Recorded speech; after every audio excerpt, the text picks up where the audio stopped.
안녕하세요. 시청자 여러분. 새벽 묵상을 맡게 된 포항항도교회 임명훈 목사입니다. 오늘은 신약성경 데살로니가전서 5장 16절로 18절의 말씀을 통해서 체질 개선이라는 제목으로 말씀의 은혜를 함께 하려고 합니다. 아무리 좋은 약이 있어도 환자가 쓰지 않으면 효과를 보지 못합니다. 아무리 좋은 명의가 있어도 환자가 명의의 말을 듣지 않으면 치료는 불가능합니다. 한의원에 가보면 한의사 선생님이 체질에 대한 이야기를 많이 들려주십니다.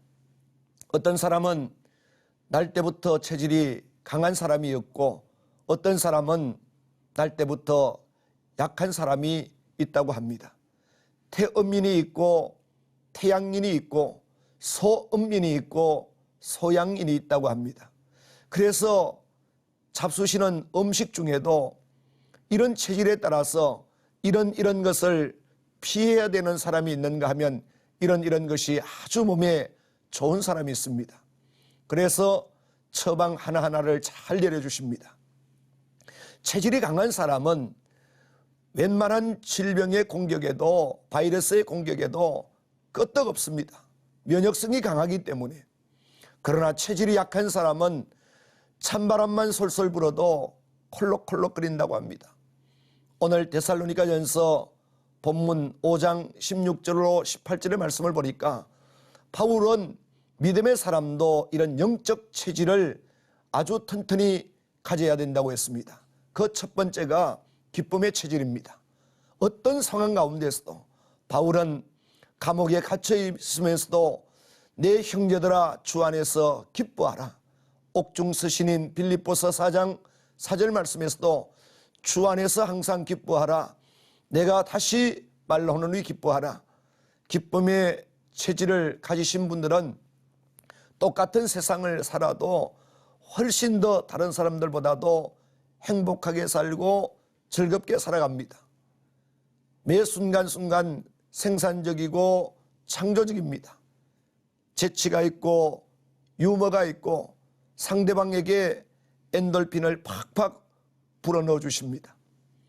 두 번째, 기쁨의 체질을 가진 자는 어떤 환경에서도 굴하지 않습니다.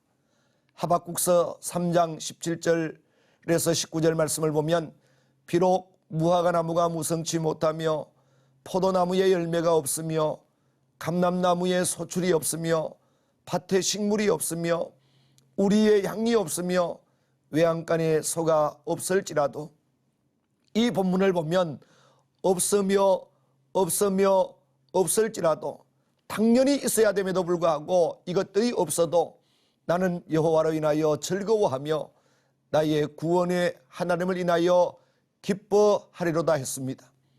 사람이 견디기 힘든 일을 견디면서도 기쁨을 잃지 않은 하박국 선지자처럼 우리 모두가 기쁨의 체질이 되기를 원합니다.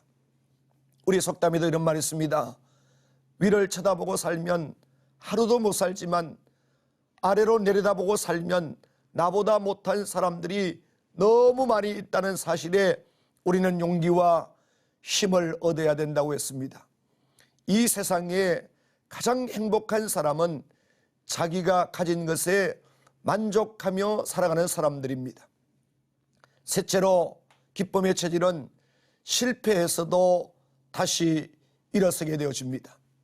욥은 순전하고 정직하고 하나님을 경외하고 악에서 떠난 자였지만 어느 날 갑자기 닥친 환난에 그의 인생의 모든 것을 다 잃어버렸습니다. 그럼에도 불구하고 욥기 1장 21절 22절 말씀에 주신 이도 여호와시요 거두어 가신 이도 여호와시오니 여호와의 이름이 찬송을 받으실지어다 하고 이 모든 일에 욥이 범죄하지 아니하고 하나님을 향해 원망하지 아니하니라 했습니다. 대단한 믿음의 소유자였습니다. 사랑하시는 여러분, 빛이 있는 곳에는 어둠이 물러가게 되어 있습니다. 소금이 있는 곳에는 맛을 내게 되어 있습니다.